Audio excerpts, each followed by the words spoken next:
if the assertions made by Brian Flores is true, that immediately upon arrival, Stephen Ross, the owner for the Dolphins, wanted him to lose games and offered to pay him $100,000 That's a game per changer. loss.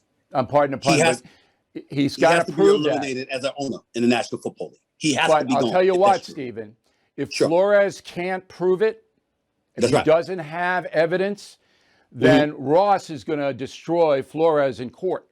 Because if that happened, then the whole league blows up, everything changes. Well, let me give you my no-spin perspective. All right.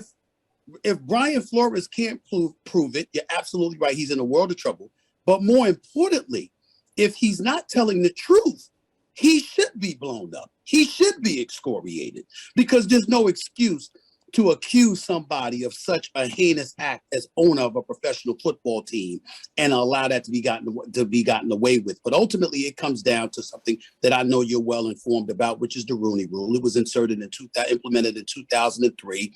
It was a rule implemented by the National Football League at the behest of the late Dan Rooney for the Pittsburgh Steelers and what have you, and others, encouraging teams to interview a black candidate, at least interview them. And ultimately, it was amended and modified years later to include 2 candidates and things of that nature, because they saw that it wasn't being enforced and it wasn't being operated and executed with in good faith. These teams had their preferred candidates. They were offering jobs and hiring folks without telling the black candidate that they were about to interview. Right. And that's one of the things Brian Flores wanted. They were using blacks to conform to the rule, but they didn't have any intention.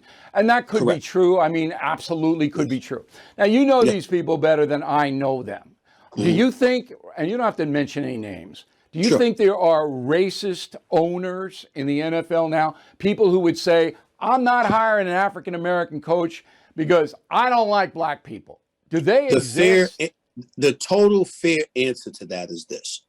I think there are some, not most, not all. And I think it's a microcosm of our society. There are racists out there, and there are people who are not racist at all. They just have their preferred. But do you know anybody?